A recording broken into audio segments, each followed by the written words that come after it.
Bonjour les frères et sœurs, bienvenue sur Sorbonne 3, notre chaîne de témoignages puissants.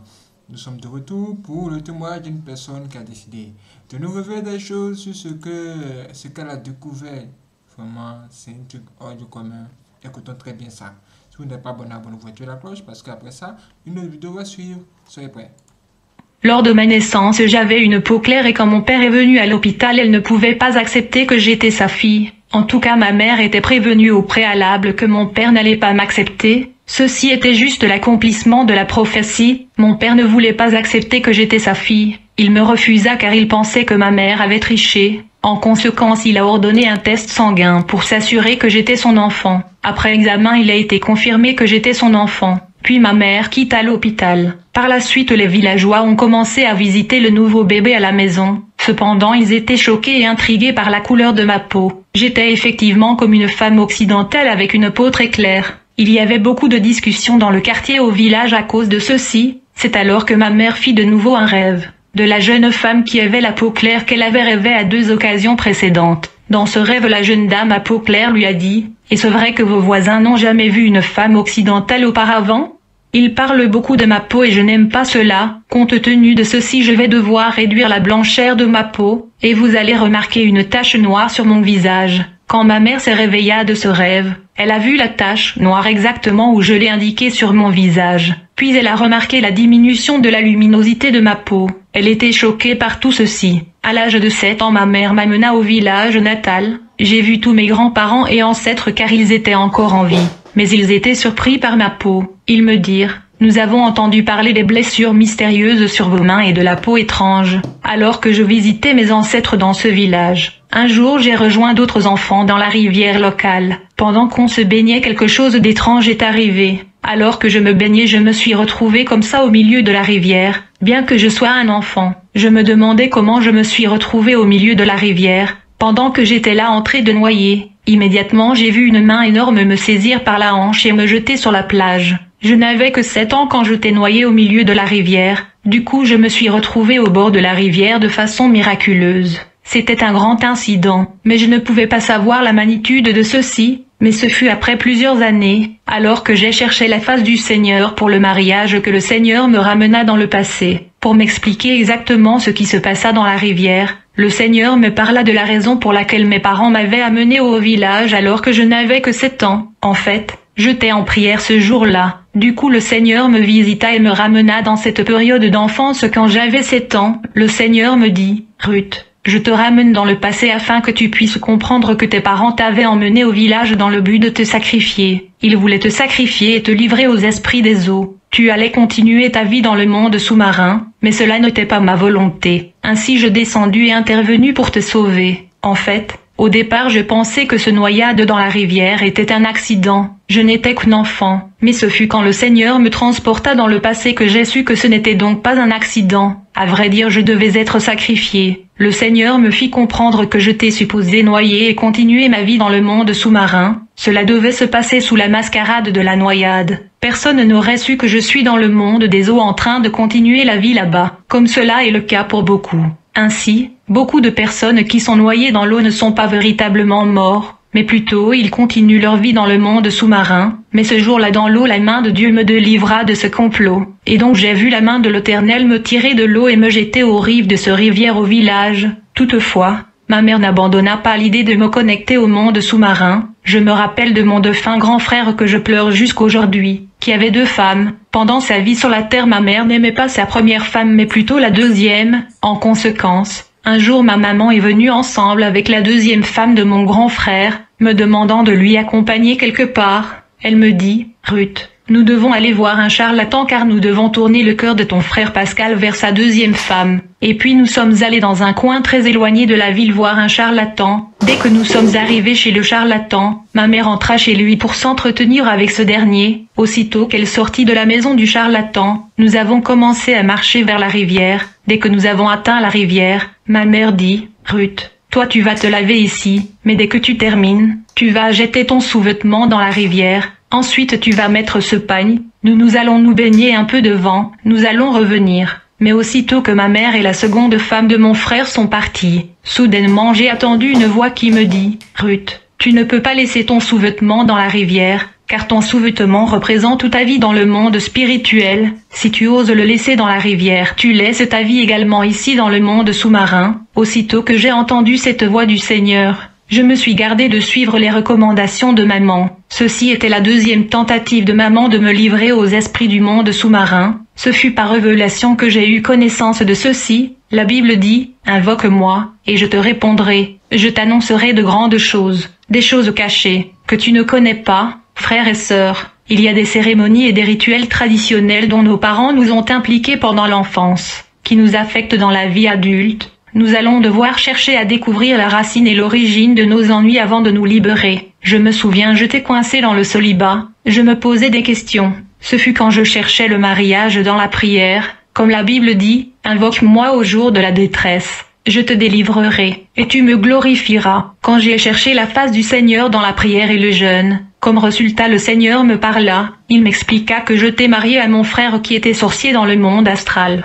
et je portais une bague de mariage sur mon doigt. Quand je suis entré encore plus dans la prière et le jeûne, le Seigneur me révéla quelque chose de caché. Il me dit, « Ruth, ton grand frère qui est ton mari de nuit avait reçu dans le monde astral une autorité sur toutes les femmes de la famille. Je veux dire tous les filles et les dames dans ta famille sont ces femmes dans le monde de la sorcellerie. Il est donc le mari de nuit de toutes les femmes dans ta famille.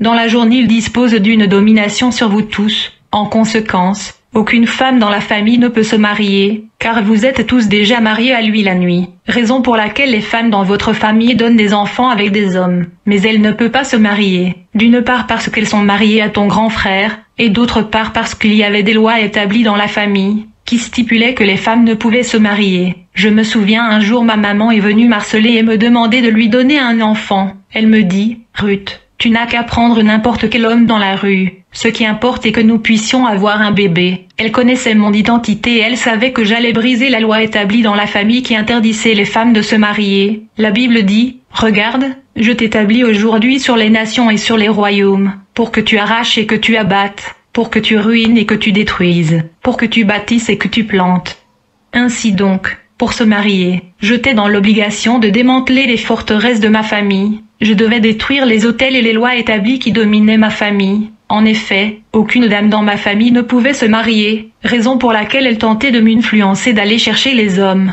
Cela afin d'arrêter mon mariage. Je me souviens quand j'étais sur le point de me marier, une prophétesse me dit, « Quand vous n'aviez que 7 ans, votre papa vous a marié dans le monde astral. En fait, il vous a marié à beaucoup des hommes dans la sorcellerie, et votre papa a reçu le dot de la part de ces hommes dans le monde astral. Étant donné que le Seigneur veut vous marier le jour, votre père qui a reçu de dot dans le monde astral n'a plus de paix, car il subit la pression des gens qui vous ont doté et marié la nuit. En plus de cela, ces hommes qui venaient vous marier et donner les dots la nuit dans le monde de la sorcellerie venaient également pendant le jour dans ma vie à tour de rôle périodiquement, alors que j'ai continué à chercher la face de l'Éternel. Un jour Jésus ouvra mes yeux spirituels, j'ai vu ma mère faire entrer sa main dans le mur de la maison, elle fit sortir un poupée sur laquelle étaient placés mes cheveux. Le Seigneur me fit savoir que le mur de notre maison était la prison spirituelle dans laquelle mes cheveux étaient emprisonnés. En conséquence j'ai perdu tous mes cheveux graduellement, ma famille décida de détruire mes cheveux, en espérant empêcher les hommes de me marier, ainsi ma propre maman me combattait dans la sorcellerie. Elle avait détruit et dévasté sa propre famille de façon barbare. En effet ma mère avait sacrifié tous ses frères et sœurs dans sa famille. En raison de ceci, tous mes cousins et cousines étaient sous sa responsabilité, car elle avait détruit leurs parents. Un jour un cousin qui donna sa vie à Jésus et qui avait perdu ses parents est venu me voir. Il me dit, « J'ai rêvé votre mère. Dans cette rêve, j'ai vu votre mère en train de décapiter tous les enfants de ses frères et sœurs. Après avoir décapité tous les enfants dans la famille, j'ai vu votre mère en train d'arranger les têtes de ces victimes qui ont été décapitées, qui étaient séparées de leur corps. Dès que votre mère a remarqué que je l'observais, elle me dit, « Vous me regardez ? Ceci est mon travail et ma mission. Je l'ai fait depuis bien longtemps. » Elle était sans cœur, implacable et satisfait de sa méchanceté, cruauté et atrocité. Dès que mon cousin me parla de son rêve, immédiatement le Seigneur me parla d'une voix audible pour m'expliquer ce rêve. Il me dit, « Ruth, votre maman a détruit la vie de tous ses enfants, y compris celle de tes cousins et cousines. Elle a vendu l'héritage, la richesse et les étoiles de toute la famille dans la sorcellerie. Ainsi tous les enfants qui naissent dans la famille ont leur destinée et destin compromis et capturés, car elle a vendu la richesse et les chances de toute la famille dans le monde astral. Ainsi tous les enfants dans cette famille sont comme sans tête. y compris ses propres enfants, bien-aimés. Nombreux sont ceux qui sont nés dans de familles spirituellement problématiques, des familles ayant des hôtels et forteresses sorcellériques. Ils se demandent pourquoi rien ne marche dans leur vie. Ils font face aux limites et blocages à cause de la nature et la condition spirituelle de leur famille. Durant l'adolescence, quelque de sinistre et maléfique m'arriva. En fait, alors que je n'avais que 12 ans, mon père m'amena dans un quartier de la capitale qui était lointain. Je n'avais que 12 ans quand mon père m'amena vers cet endroit qui me t'est inconnu. Quand nous sommes arrivés dans ce quartier, dès que nous sommes à destination, j'ai entendu une voix qui me parla et me dit « Ruth, tournez les yeux et regarde ». Aussitôt que je me suis retournée pour voir où la voix de Dieu me pointait, j'ai vu un bâtiment sur lequel était écrit « Hôtel Itava ». Je ne pouvais pas savoir pourquoi mon papa m'avait emmené ici, et pourquoi le Seigneur me montrait cet hôtel qui était en face. Il était environ 5 heures du soir. Mon papa me demanda de lui attendre. Il me promit de revenir me prendre. Puis j'ai vu mon père entrer dans l'hôtel. Dès qu'il entra, je pouvais l'attendre converser avec un homme qui était sans doute le gérant de cet hôtel. Quand il est sorti, nous sommes allés dans un bar. Il m'a demandé de boire de la bière. Je lui ai répondu que je ne bois pas de la bière. Du coup, une dame qui travaillait dans ce bar dit à mon père « Elle est trop jeune. Elle ne devrait pas boire de la bière ». Immédiatement elle commanda du jus pour moi. En ce moment j'ai remarqué que mon père était comme déçu et découragé. Mais je ne pouvais pas comprendre pourquoi. Puis il retourna à l'hôtel et a commencé à avoir une dispute avec le gérant de l'hôtel à l'intérieur. Finalement nous sommes retournés à la maison. Quelque temps après ceci, je marchais dans le quartier. Je me dirigeais vers un endroit. Puis j'ai vu un homme respectable gentil que je connaissais très bien. Il était avec un homme que je n'ai jamais vu dans le quartier précédemment. J'avais une conversation amicale avec ce voisin. Puis il m'a demandé d'entrer dans leur enceinte. J'avais confiance parce que je connaissais la famille. Mais au moment où je suis entrée dans l'enceinte, lui et son ami ont fermé la porte. J'ai immédiatement senti que quelque chose n'allait pas. Soudainement, ces deux types qui étaient grands et robustes sautèrent sur moi pour me maîtriser et me faire entrer dans la maison et me violer. Mais le Dieu Tout-Puissant est le défenseur de son défense. Je parle de cet événement avec fierté parce que le Seigneur m'a défendu ce jour-là de manière miraculeuse. Nous devons le craindre, l'adorer et le servir. Il est un Dieu merveilleux. C'était quand ce voisin essayait de me dompter que je lui ai maîtrisé. Et je l'ai jeté comme un papier sur le côté, et il est tombé sur les assiettes et la sauce qui étaient autour à côté. Je ne pouvais pas comprendre la force que j'avais en ce moment-là, quand son ami qui était aussi robuste est venu pour me subjuguer. Je l'ai attrapé et je l'ai jeté sur le côté. Un armoire qui était là tomba sur lui. C'était incroyable. Imaginez que j'avais juste 14 ans. Je n'ai jamais su d'où me venue cette force qui m'animait. Plus tard, quand le Seigneur Jésus-Christ est venu me visiter, il me dit « Ruth, savez-vous que votre père vous avait emmené dans cet hôtel dans la banlieue de la capitale afin de vous violer? S'il avait réussi à avoir des contacts sexuels avec vous ce jour-là, il allait vous dominer, et vous auriez passé toute votre vie sous la domination sexuelle. » Jésus me dit « Ruth, votre papa voulait faire de vous votre femme. Si je l'avais laissé faire, vous alliez passer toute votre jeunesse dans le viol et l'abus sexuel, et vous serez devenu son esclave sexuel, bien que vous n'étiez pas chrétien dans votre jeunesse. J'ai tout de même décidé de ne pas laisser cela se produire. Votre papa voulait enlever votre virginité pour que vous puissiez devenir sa femme. De cette façon, elle allait très bien vous utiliser dans la sorcellerie. Il voulait que vous deveniez sa femme physiquement, mais j'ai décidé de ne pas laisser cela se produire, car vous auriez passé votre vie à subir des abus sexuels de la part de votre père. Ensuite Jésus me dit, Ruth, vous vous rappelez des deux messieurs robustes qui avaient tenté de vous violer? Vous vous souvenez bien de ce jour-là? J'étais contre ça bien que vous ne me connaissiez pas.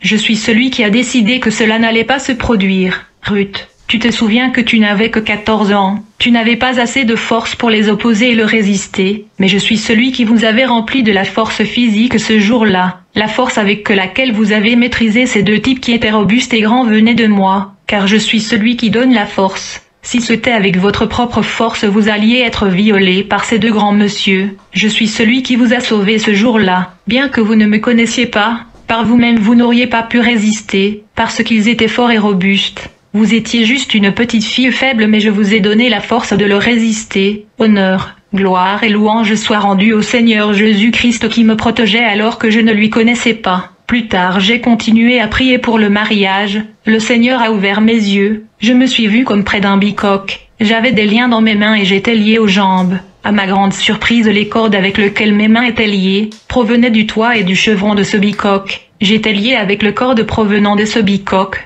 J'étais bien évidemment exposée aux intempéries, la pluie comme le soleil, bien aimé. J'avais l'habitude d'avoir de bons cheveux, les gens peuvent le voir dans différents épisodes de feuilleton national que j'ai fait, mais quand ma famille a décidé de détruire ma beauté et charme, j'ai commencé à remarquer mes cheveux tombaient. J'avais l'habitude de beaux cheveux, mais tout est parti comme ça. Puis le Seigneur m'a montré comment ils sont détruits mes cheveux. Le Seigneur me dit, ta famille savait que le manque de cheveux affecterait ta beauté, et quand il n'y a pas de beauté les hommes s'enfuiront. Ma mère qui était une sorcière était insensée et déraisonnable, parce que quand j'étais née, Dieu lui avait dit qu'un assistant des pauvres est venu dans votre maison. Je devais être précieux pour elle, mais elle était obstinée à me détruire. C'est seulement Jésus qui pouvait révéler la vraie nature de ma famille et me délivrer. Ma sœur qui était une très jolie dame tomba aussi victime de la sorcellerie. Pour l'empêcher de se marier, elle fut frappée de cancer de la peau et elle est devenue très moche, vilain et déplaisant, car sa peau était entièrement détruite. Mon grand frère qui était ingénieur aimait ma mère profondément. Son amour était évident.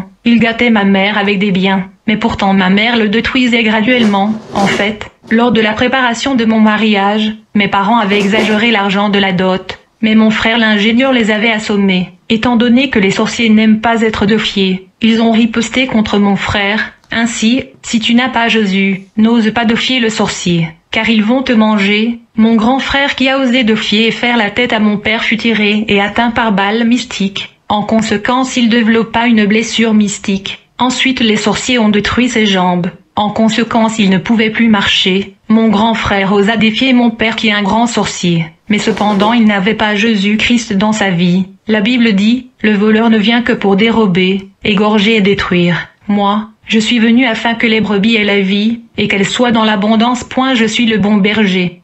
Le bon berger donne sa vie pour ses brebis. Le voleur ne vient que pour dérober, égorger et détruire. Moi, je suis venu afin que les brebis aient la vie, et qu'elles soient dans l'abondance. Je suis le bon berger.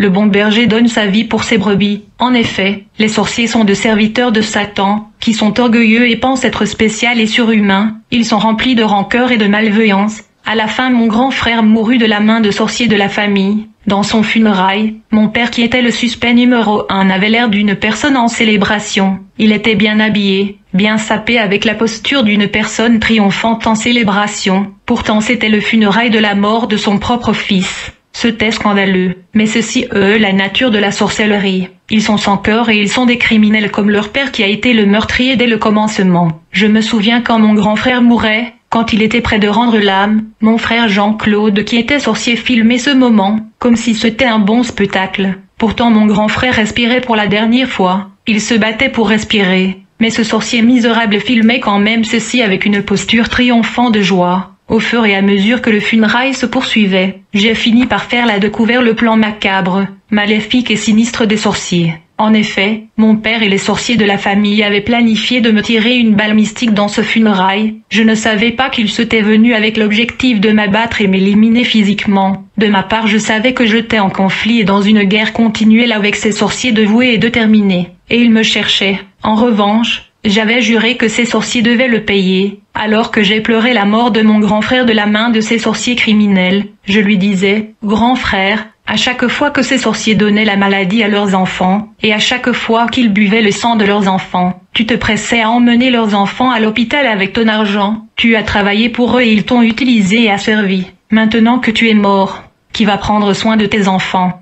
Alors que je pleurais mon frère, mon père me demanda de lui rejoindre à l'intérieur de la maison. Dès que je lui ai rejoint à la maison dans sa chambre, et aussitôt que je suis entré dans la chambre, Jésus ouvra mes yeux spirituels. Il me montra mon frère sorcier qui était caché derrière la porte de la chambre. Je ne lui voyais pas avec mes yeux physiques mais avec mes yeux spirituels. Alors que mon frère sorcier me regardait en se cachant, il faisait de signes mystiques à mon père, et ce dernier répondait à ces signes. Immédiatement Jésus me dit, « Ruth, tu vois le signe de communication entre ton père et ton frère. Tout ceci est un complot et conspiration. Ils ont comploté de t'achever aujourd'hui. Sois vigilant. » Et puis, mon père me demanda, « Ruth, quand est-ce que ton mari va payer la dot ?» Je lui ai répondu, « Papa, tu vas devoir demander à Jésus qui nous a réunis. Moi je ne sais pas. » Il a essayé d'insister mais je lui ai répété de demander à Jésus-Christ car tout est entre ses mains. Après cela, mon père me dit, « Ruth, s'il vous plaît, aide-moi à fermer les boutons de manche de mon chemise. » J'ai dit à mon père, « étant donné que je n'ai pas l'habitude de le faire. Je me sens pas à l'aise de le faire. Ce dernier a essayé de mettre la pression sur moi, me demandant de l'aider à fermer le bouton de sa chemise. Immédiatement, le Seigneur ouvra mes yeux spirituels. J'ai vu mes mains et mes pieds devenir faibles, comme celles de mon grand frère mort qui était allongé dans le cercueil. Le Seigneur me dit, « Ruth, je t'avertis maintenant au préalable, si tu oses aider ton père avec les boutons et les manches de sa chemise, ils vont te tirer une balle mystique et tu seras paralysé immédiatement. En effet, tes pieds et tes mains seront paralysés comme cela a été le cas pour ton frère, et donc, n'osez pas le faire car c'est un embûche, une piège bien préparée. Frères et sœurs, ce geste de fermer les boutons de manche de la chemise de mon père semblait banal, mais dans le monde de la sorcellerie les gestes comptent. Même une petite salutation est très dangereux dans le monde des sorciers. Il ne faut jamais minimiser le petit geste dans le conflit avec des sorciers. Une fois que cette voix audible de Jésus a fini de parler, une force surnaturelle et divine m'avait envahi. Je n'étais plus moi-même. J'ai dit à mon papa, « Philippe, tu pratiques la sorcellerie depuis des années, mais cependant, à cause de ma miséricorde je te laisse en vie, pour que tu te repens. Je suis juste en train d'user de la patience envers toi. Si tu ne te repens pas tu auras ton verdict. » J'avais les yeux fixés sur les yeux de mon père, le nez sur le nez de mon père. J'étais animé par la puissance du Saint-Esprit. J'ai dit à mon père, « Tu détruis tes enfants et tu manges leur chair. Tu dois savoir que je suis Dieu. Et je vois tout cela. Je vois les destructions que tu causes à tes enfants. Mais je te laisse le temps de te repentir. » Après que le Saint-Esprit avait fini de parler au travers de moi, j'ai dit à mon père, « Philippe, tu es un enfant devant moi spirituellement, et tu ne me feras rien. Car tu es rien, tes œuvres du sorcellerie dans la nuit comme dans la journée n'a pas d'effet sur moi. » Je lui ai assommé pendant 15 minutes, je t'ai animé comme par la force de Dieu.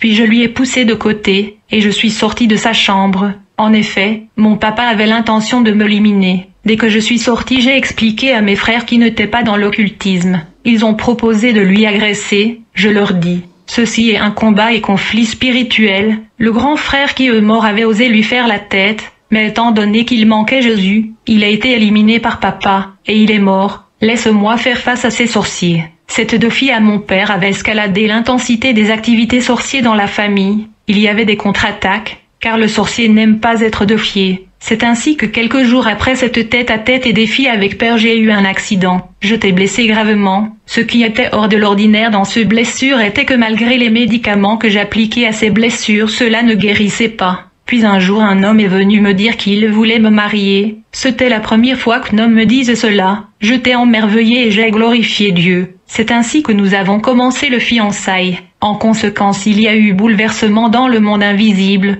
Mon papa subissait des pressions des hommes qui m'avaient doté. Étant donné qu'il était celui qui avait reçu de bien dans le monde spirituel, il était sous pression et il n'avait plus de paix. Quelques jours plus tard, j'ai eu un accident et je suis tombé de la moto. J'étais légèrement blessé. Quand je suis entré à la maison, à ma grande surprise, la blessure a commencé à gonfler et se tendre.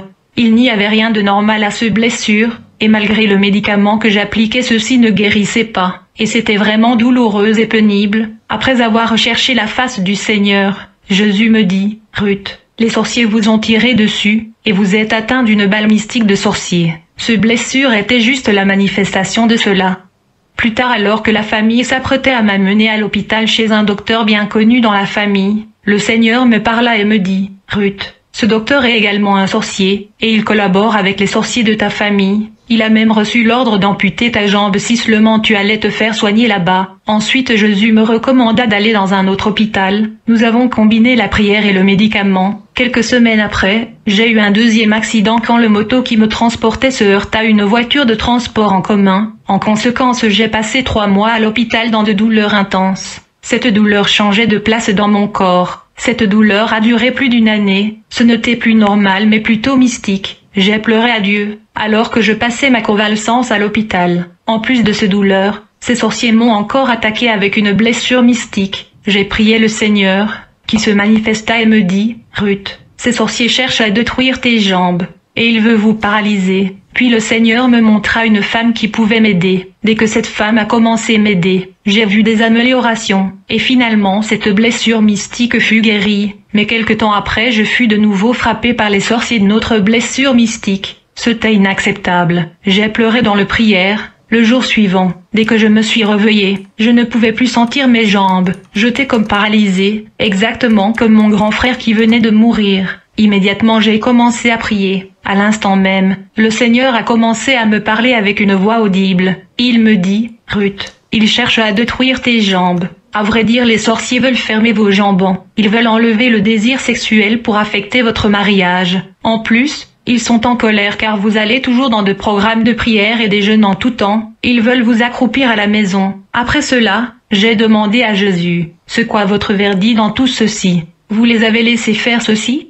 Qu'est-ce que vous dites ?» Jésus n'a pas voulu répondre à ma question. J'ai su que dans sa souveraineté il allait intervenir dans son temps. Je marchais difficilement, je faisais la toilette avec difficulté, mais au fur et à mesure que je priais mes jambes s'amélioreraient, mais je n'étais toujours pas guérie. Tout le mouvement était douloureux. Aller aux toilettes était un problème. Un jour alors que je priais j'ai vu ma mère dans une vision. Elle était nue, et elle était assise sur le sol. J'ai remarqué qu'elle avait écarté ses jambes et sa partie intime était ouverte. Et dans cette vision elle me montrait sa nudité. Dès que je suis sortie de cette vision, les douleurs dans mon corps se sont intensifiées. Je voulais me lever pour prier mais je me suis rendu compte que je ne pouvais pas bouger. J'étais comme paralysée. C'est ainsi que je priais au Seigneur. Je lui ai dit, « Seigneur, je ne peux pas pisser au lit. Tu dois agir. » Immédiatement le Seigneur me donna de la force. Et je me suis levée pour aller pisser. Ensuite le Seigneur me dit, « Ruth, ta mère vient d'enlever les ossements de tes jambes. » Et elle les a remplacés par ces ossements, qui sont déjà fatigués et qui ne peuvent pas soutenir la masse de ton corps, raison pour laquelle tu ne peux pas marcher. Ce problème de jambes avait perduré environ 3 ans.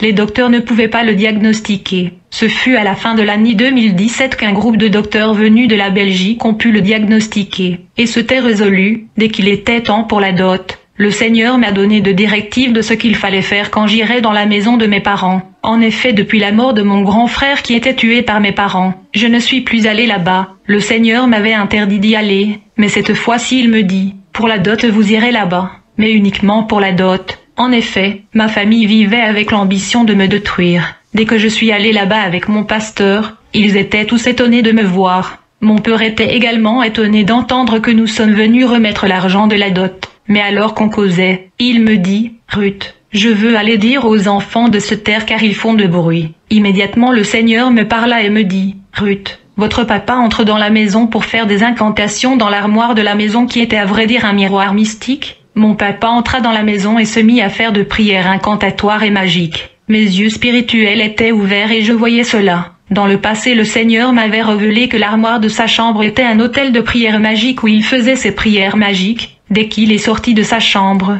je lui ai demandé ce qu'il faisait dans la chambre. Dès que je lui ai posé cette question, il a su que je savais ce qu'il venait de faire dans sa chambre. Il a réalisé qu'il était pris la main dans la sac. Il était embarrassé, et il a voulu se mettre à crier sur moi. Mon pasteur me signala de ne pas lui répondre. Lorsque mes parents sont venus prendre les biens du dot, ils dirent à notre cousine, « Nous avons 2 choses dans notre cœur. En effet, nous avons donné naissance à un arbre qui a beaucoup de fruits, mais nous avons essayé de bloquer cet arbre et ses fruits en le mettant dans notre ventre. Partout nous allons, nous marchons avec cet arbre, avec ses fruits. Nous l'avons fait pour plusieurs années, mais aujourd'hui les fruits de cet arbre ont fleuri et ont grossi. Nous ne pouvons plus le garder, nous avons tous essayé, mais nous ne pouvons plus.